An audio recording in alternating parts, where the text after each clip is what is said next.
Santiago, you will tell us, and you will tell us now.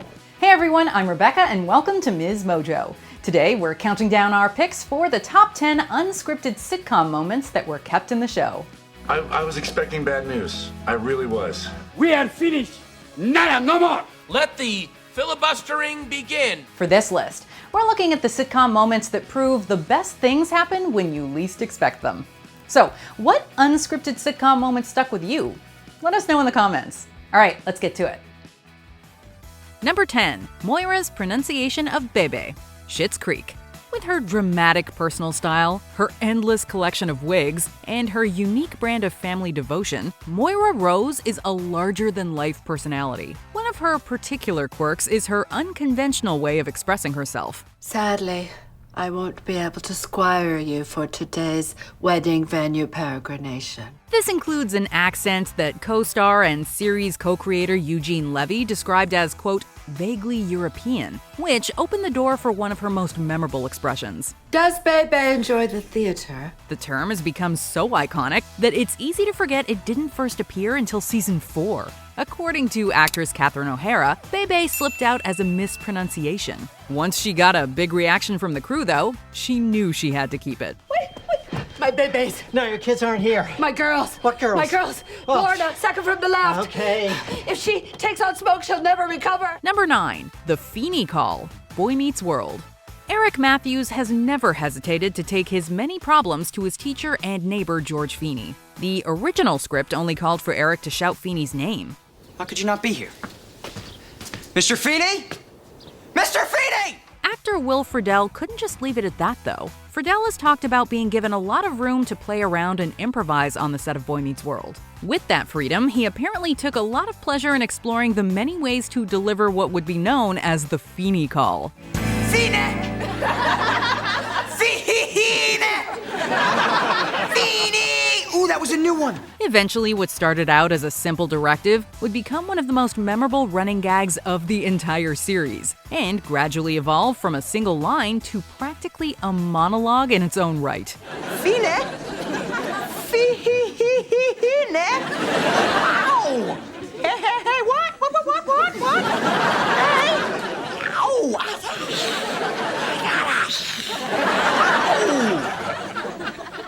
Number 8, the tea set, Veep.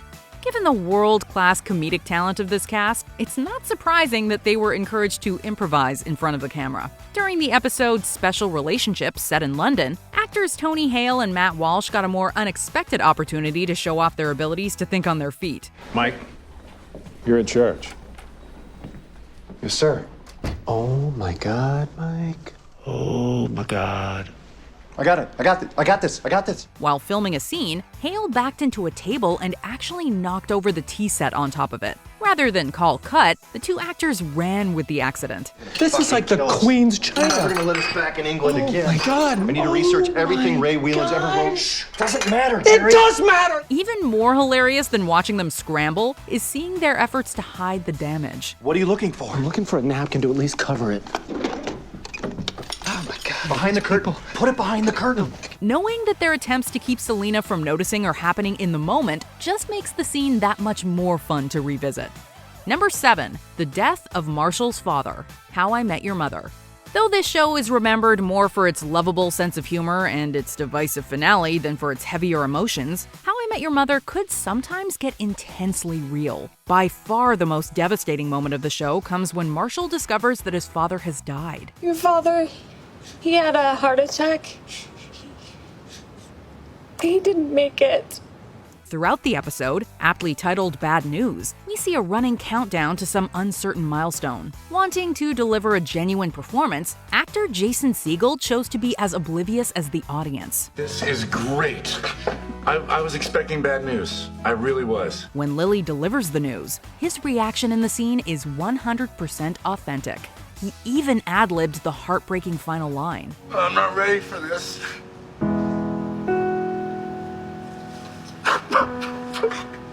If you don't feel something watching this, you might be made of stone. Number 6, Schmidt's perfect girl, New Girl. This series kept us hooked with the friendships between its characters, and especially with the bromance between Nick and Schmidt, even if Nick wasn't always the easiest person to get close to. Sheesh. Sitting pretty close to each other, don't you think? Oh, sorry. In the series finale, we see a flashback to their first night in the loft as they're looking forward to their futures. All the cool stuff's gonna happen in this loft, huh? You're telling me, man. What do you think's gonna happen here in the next chunk of our lives? Schmidt sweetly dreams of falling in love. When Nick encourages him to describe his dream girl, Schmidt has an answer ready to go. And it sounds a little familiar. You know, like shows up, but like casual, you know what I mean? Like wearing a beanie and like a little hoodie, you know what I mean? Like sort of like an orangish red hoodie. While the conversation point was scripted, Schmidt's response was created on the spot by Max Greenfield. His playful ad-lib was the perfect note to reflect the dynamic between Nick and Schmidt. Beanies off for great instincts. Number 5, Hot Damn, Brooklyn Nine-Nine. Though this show has given us some great cold opens, this is probably one of our favorites. When the fastidious Amy Santiago is late to work, the squad has fun coming up with ideas wild enough to explain how it could happen. Ooh, she was taken in her sleep. That's what I'm talking about. Super dark, Boyle, but way more plausible than the Sarge's idiotic alarm clock theory. As everyone offers their theories, even the stoic Captain Holt can't resist getting in on the game. I'd say she's in line at the bank. This is fun. When Amy rushes in, Jake is quick to tease her, but Holt is clearly much more invested in the competitive angle. Santiago, you will tell us, and you will tell us now. There was a problem at the bank. Hot damn! It's hard not to burst out laughing at this tiny crack in Holt's measured demeanor. Even better, the passionate outburst turned out to be an off-the-cuff addition by Andre Braugher. Number 4, Abed's Nicolas Cage presentation, Community. Abed Nadir is not someone to back away from a challenge, and clearly neither is actor Danny Pudi. When the character is presented with a question he's told has no answer, is Nicolas Cage a good or bad actor? Abed devotes himself to cracking the case. Though his presentation was planned for in the script, the performance that Danny Pudi delivers was created as cameras were rolling. This is my reality. This is how I learned to be, and my being doesn't allow for Nicolas freaking Cage, okay? Oh, yeah! Seemingly broken by his quest for answers, Abed's outburst is unhinged, slightly disturbing, and painfully hilarious. I'm a cat. I'm a sexy cat. And we're just as impressed with the rest of the on-screen cast, who managed to keep straight, albeit stunned faces throughout the entire thing. By the time Abed makes his dramatic exit, there's only one thing that can sum up this scene. That was brilliant. Number 3, the Q-tip line, Friends. With its talented cast and their commitment to their lovable roles, Friends had its share of unscripted moments over the years. Okay, well listen, don't tell us what's gonna happen though, because I like to be surprised. For fans of the series though, this is a heavy favorite. The scene starts out in classic Chandler fashion. Anybody know a good tailor?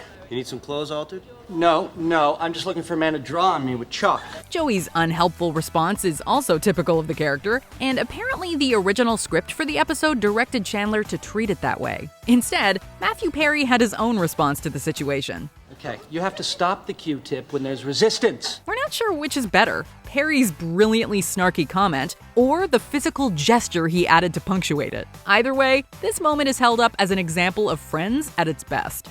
Number 2, Oscar and Michael's Kiss, The Office.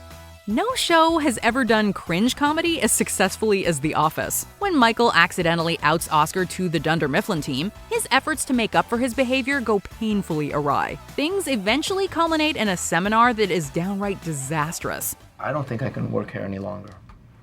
This has been the worst, most backwards day of my life. Of course, Oscar and Michael are able to reconcile, but Michael being, well, Michael, just has to take it to the next level. I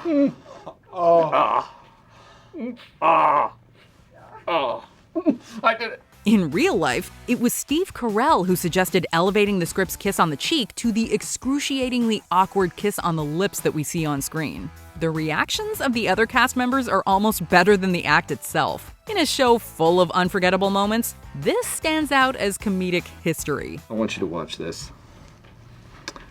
And I want you to burn this into your brains. No problem there, Michael.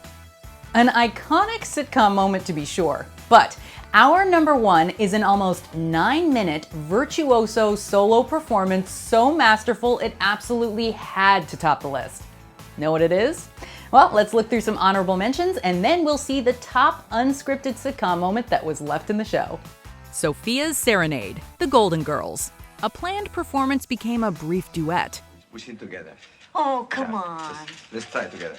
When the begging, that's perfect. Yeah. Snake Juice, Parks and Recreation. The cast ad-libbed their own drunken shenanigans. Y como eres mexicana, te la pizza al derecho de mi casa.